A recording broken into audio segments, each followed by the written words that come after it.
Hi, welcome to Ripples Rising, empowering voices, creating waves of change. Today I'm so excited. I've got Mary Talbert with me a second time.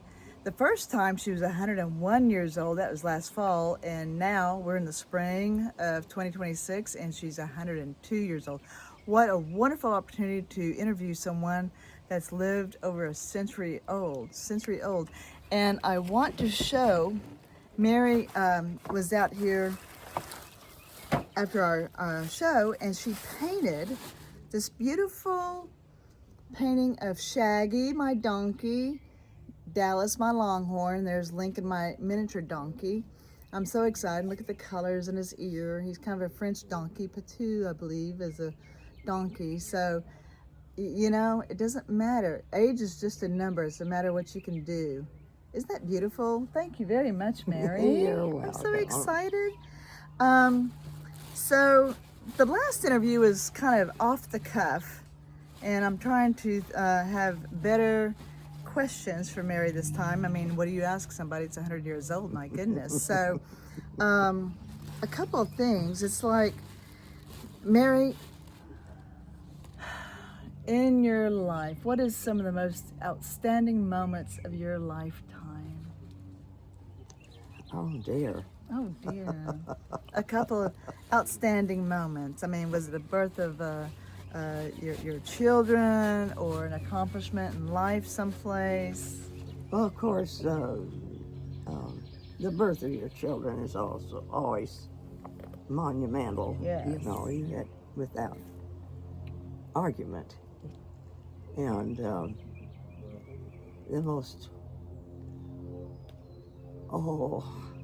I got my bucket wish, having my own Art display. Yes. Thanks to Carla Nemec. Was Yes. that a year or 2 years ago at the Springdale Art When Center? I was 100. 100 years old. Yeah. Your art display. That was fabulous, Oh, too. I was so. That was on your bucket list. It was on my bucket list, and I just don't need to wish for anything more. No, you finally got recognized for all the art that you've done. I still got one more thing I Okay, want what's to do. that? I want to take a helicopter ride. Well, we'll just see if we can make that happen. We can make that happen. You don't want a bungee jump, huh? No, I'm too old for that. Bungee jump, no. My body wouldn't take that. Okay, maybe a helicopter ride. Yeah. Okay, or a plane ride, little plane I've been ride? in a plane. Yeah. I love the plane ride, but I ride. just would like to have a helicopter. You can get down a little lower toward Yes. the ground, you know. Okay. I'm not a person that's afraid of heights. Good. My husband was, but I'm Okay, not. you're not. No. No, you're not afraid of a lot of things, are you? Oh, it is. Tell me what in your lifetime. Tell me a thing that you were afraid of. Oh, And what was the outcome? mostly financial, you know, not That's having something money for a meal Yeah, sometimes. that's frightening. Yeah. You know, I think everybody, not everybody, but a big majority of people have gone from this payday to payday. Paycheck to paycheck. And if they don't have that payday at the end, Yeah. boy, How do you make it? how do you make it? How do you make know, it? it gets pretty Slim. slim at Slim. times. Peanut butter and jelly, or ramen noodles. Yeah. Yeah. Thankful you can get, well, you have just so much money. Do I spend it on a loaf of bread? Yeah. What I could do with a loaf of bread? Uh-huh. Or do I spend it with some flour, Uh-huh. knowing what I could bake with the There you go. flour? Yes, and make a lot more. Yeah. Yeah.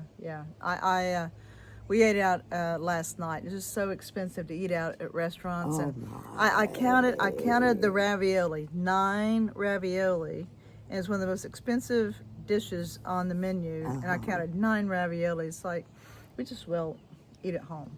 Well, yeah. Yeah. Oh, yeah. Oh. So, Yeah.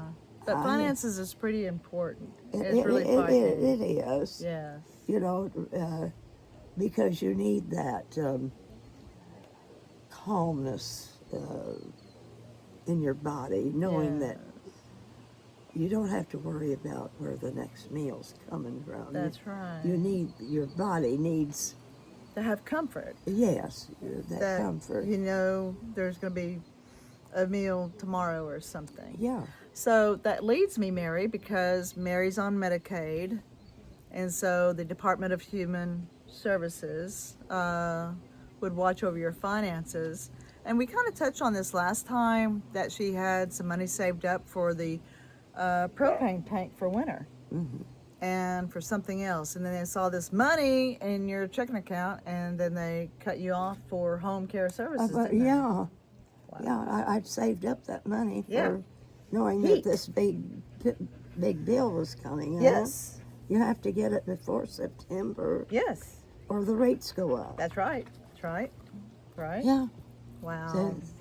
So, Oh. So Mary, what would you tell the lawmakers? What could you tell the lawmakers if you were talking to a lawmaker, a legislator, saying, "Sir or ma'am, our legislator, whether it's in the state or in our United States, what would you say to them to make the senior care easier for people like you?"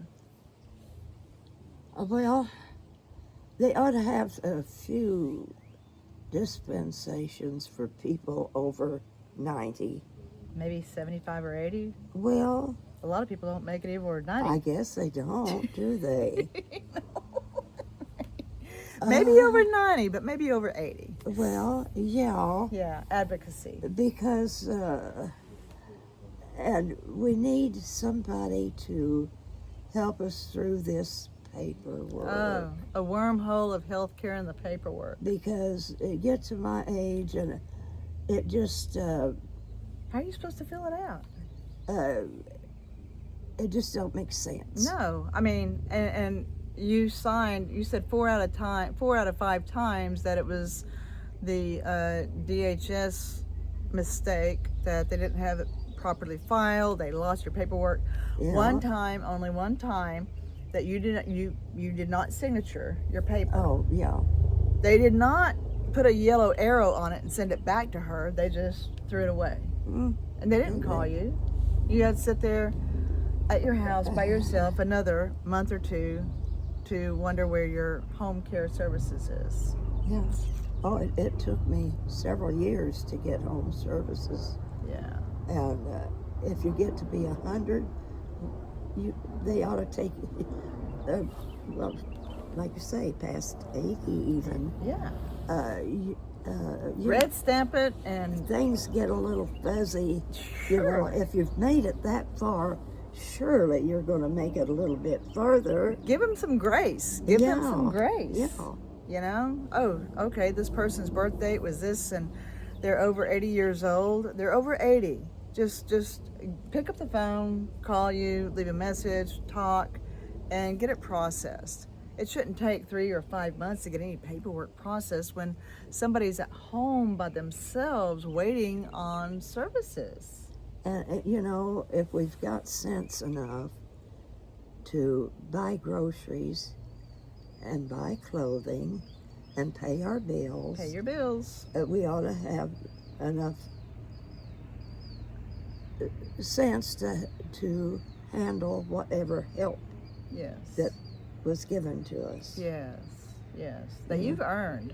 You know, we have paid into the system. I dare say that our system is like, they're old. I mean, I told my husband's granddaughter over the holidays, I said, it's old people. I said, they just breathe air, they just suck air, and people don't care. And she says, what do you mean? I said, because you have paid into the system. You have worked, you have produced, you have contributed. And now, when you're over 75, 80 years old, it's like, well, okay, just as we call it, warehousing people. Yeah. Warehousing. They want to stick them in a nursing home, Nursing home. in a wheelchair in the middle of the aisle, Oh, and they just sit there all Sit day. there. I've seen it, I know. yes. They sit there.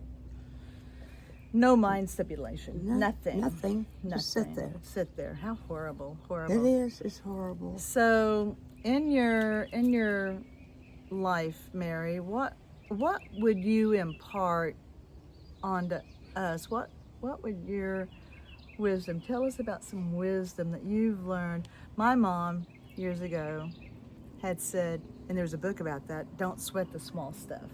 That's true. Don't sweat the small stuff. Don't.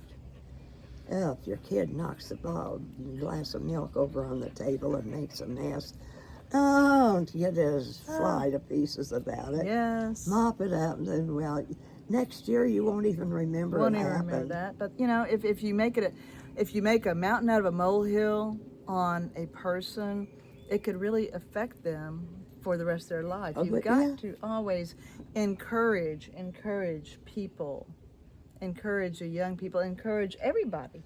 You know, you're wearing a beautiful white hat with a what is that? Angel. See, angel and white on today, and it's beautiful, and it's kind of warm, and you're dressed appropriately and everything. And you know, I noticed your angel when you showed up, and you know, when you see somebody, make a compliment, and we just don't. We just take it all for granted, and it's so nice if you compliment somebody. I know I'm not going to a party, but I don't have many opportunities to dress up. Right, right. I dress up to go to church. Yes. If our artists have a party, Yes. I dress up a little bit, Yes. and that's it. Yeah, there's really no reason to Yeah, anymore. I love pretty clothes. Yeah, I know. Don't we love pretty clothes? I mean, it's like I've got a blue shirt on today because I've been No, that's cold. the prettiest blue. Thank you. See, I love blue, and you know, I look better in blue than white, and we got to think about things like that. But my goodness, Mary. So, what was? I mean, you were around when they were plowing fields with horses, right? Well, What's some of the biggest yes, changes you've seen in your life? well, when we went from icebox to refrigerator, Okay. and for the icebox, the man came with his horse and wagon and his chunks of ice. I don't remember, once or twice a week. I don't remember how often. And the old milk bottles. And everybody, how much? We want so much. Well, he would chip off and get their block of ice, Okay. which was the size they wanted. Yes. And all the neighborhood kids came running with a hunk of paper in their hands to wrap around a sliver of ice Okay. off of where he's been chipping. Okay. Yeah. Because it's such a commodity. Something so different. Yeah. Oh, that was cold, you know, that ice. That was so. And now we take ice makers for granted. Yeah. And going from an ice box to a refrigerator Yes. was one. I almost lost my life over it. What do you mean you lost your life over? What does that mean? Yeah. Well, we had the refrigerator, made ice in the ice cube trays. Okay, right. And so I was about 11 years old, something like that. Okay. And Mom gave us an ice cube, you know, and I put it in my mouth. I was like, it slides down my throat. Yeah. I couldn't breathe. Oh, no. My dad picked me up and turned me upside down and Really? shook me. The ice cube came out. Well, I couldn't breathe. Over the ice cube. Yeah. Well, do you remember that when you were I 11 years old? remember that. Yeah. Wow. Wow. Wow. Wow. 11 years old. Yeah, choking on a piece of ice. Who would have thought that now? Yeah, it just slid down there real easy, you know. Yeah, sure. Yeah. So, what would you want to tell our viewers? I mean, for the life you live, like my mom said, don't sweat the small stuff. What's some quotes? What's some of your wisdom that you could give us? I don't think I'm very wise. Oh, being 100 years old, you can be pretty wise. Yeah, don't jump to conclusions. That's good. Just don't. Yeah. So you hardly ever, that is the true thing. Hardly ever, or almost never. Oh, interesting. Don't jump to conclusions. You know, and that goes into I call it the rumor mill. Yes. Because there's so many people talk and everything, and you don't know what's being said about you. No, you don't know. And, you know, I've called people out before. You got something to say, you ask me. Don't go talking behind my back. You need to come talk to me. Hmm? And I've heard, when you point your finger at somebody, okay, you point your finger. 3 of those fingers are pointing back to you. That's right. That's right. That's right. It's very rude. I don't like pointing fingers. It's been a long time. My dad pointed his finger at me. I wanted to break his finger. Don't point your finger. My dad shook his finger in my face one time. Oh. And what was that occasion? Oh, don't you ever talk to your mother like that again. There you go. Well, he had a right to point his finger at you. He sure did. How old were you then? Oh, I was about 5 or 6. Oh, 5 or 6. Something like that. You remember that when you were 5 or 6? Yeah. Not even a teenager Some then, but you remember that. things, like I was talking about the operation when I was about 7 years old. Oh, my. 6 or 7. What operation? Oh, the doctor came to the house and had my tonsils and adenoids taken out on the kitchen table. Oh. And my father gave me the anesthetic. Yeah. What, to breathe, to put you under? Yeah. At home? At home. Wow. On the kitchen table. Oh! And how they do that? I mean, they cut your throat open to get that, or what? What do they do? You go in from your mouth. Yeah? Down your throat. And up. Nose cavity, sinuses. Yeah. You remember that?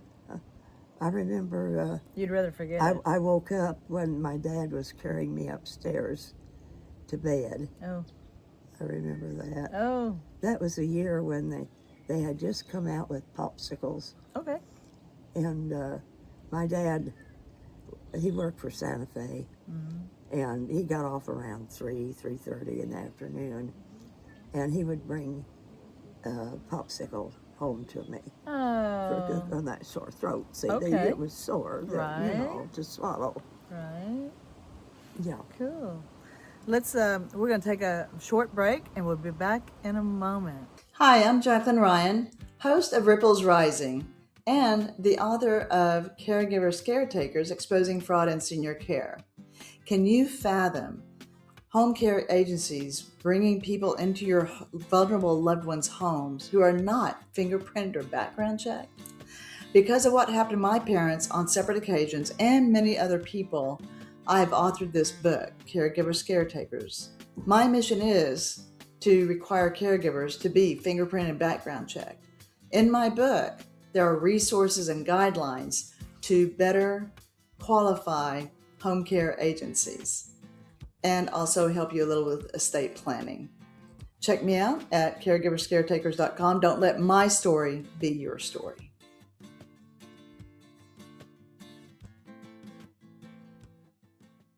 All right, so we've got a few more minutes, Mary. We've got about another 20 minutes. Go ahead and I need a drink. drink your water. Water is the best thing for you.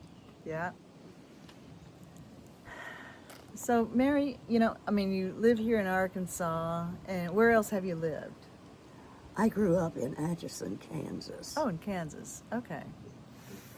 So, with dealing with the different amount of people you have in your lifetime, what wonderful attributes struck out to you about some of the women or people, and what other attributes struck out to you in a negative aspect? Positive and negative. Give us some examples. Well, of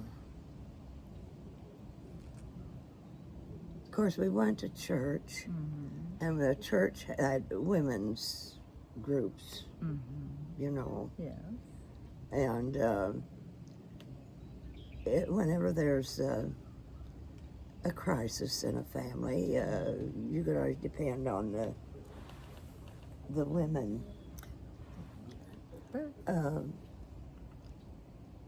helping out, Right. you know. Yes. And you didn't have to go with your hand out. They were just there to Help. to help. Yeah.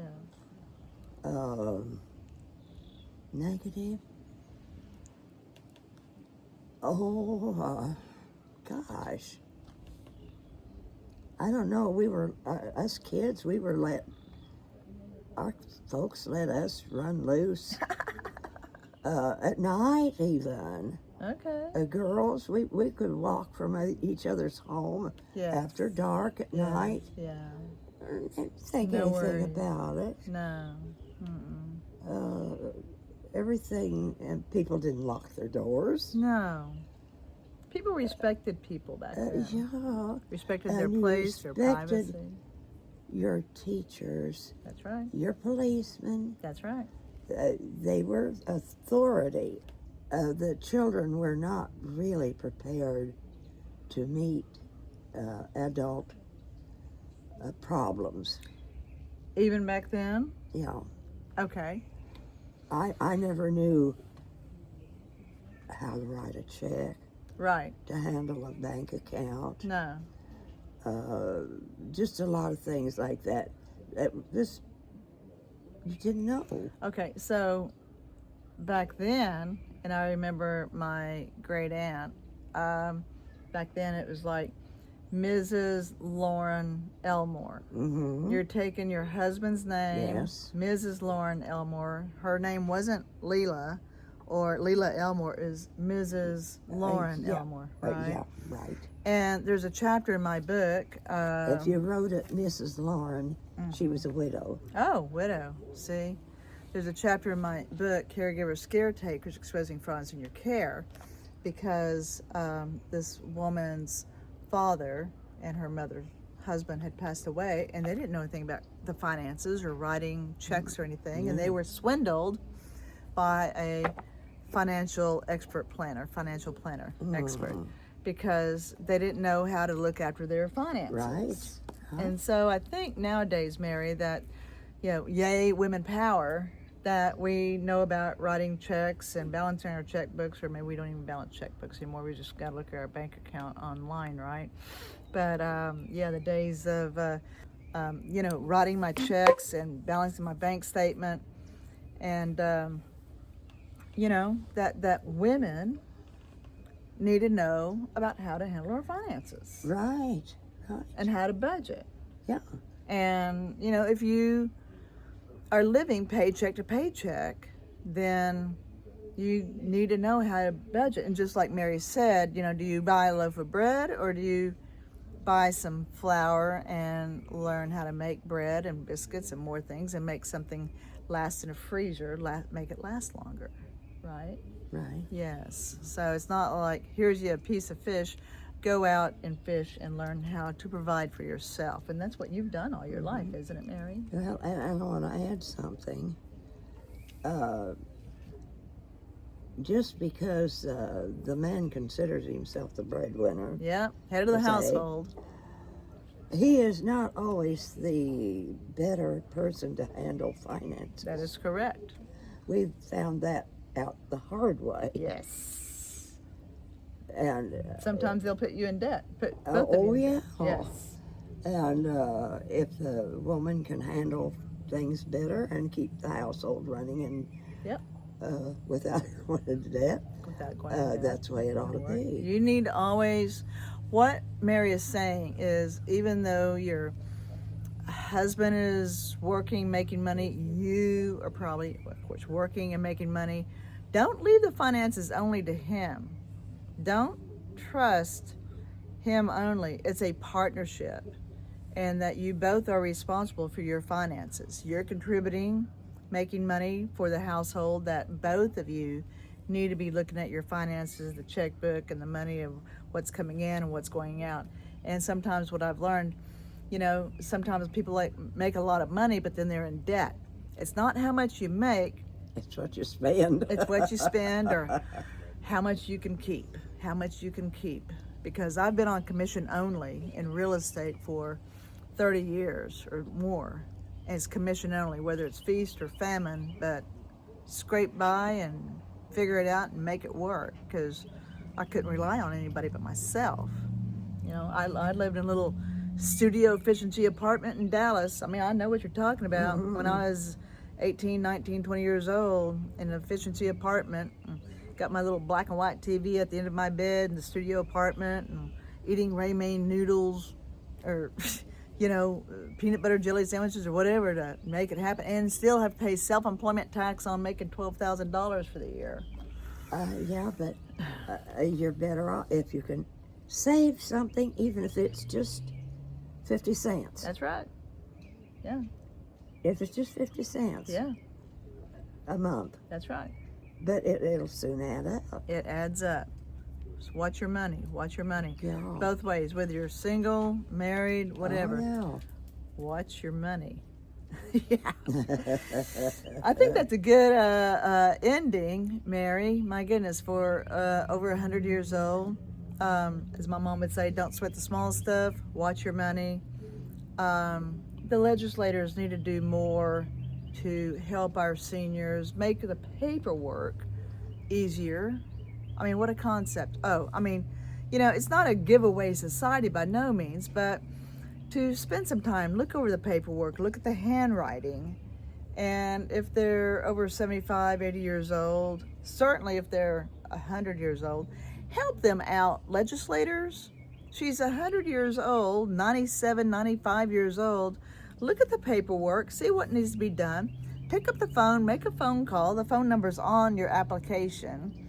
And it's not a paper, make it a humanity world. Make it a humanity moment.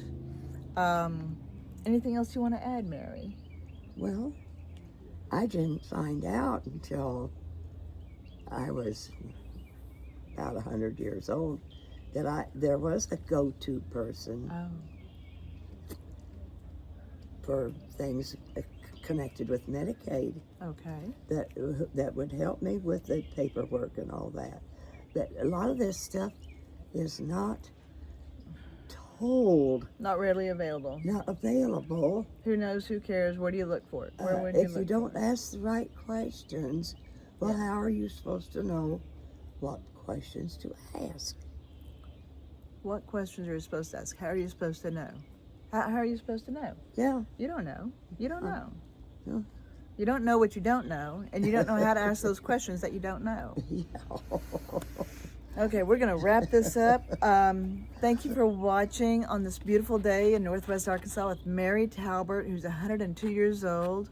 We're here on Beaver Lake. My book is Caregiver Caretakers, Exposing Fraud in Senior Care. There's a whole lot of different chapters and information and questions to consider in this. Please like and subscribe to @Ripples Rising TV on YouTube. And what a wonderful event, and thank you very much, Mary. Well, I hope some of this helps somebody somewhere. That's what it is. We're all about helping other people. Yeah. Okay.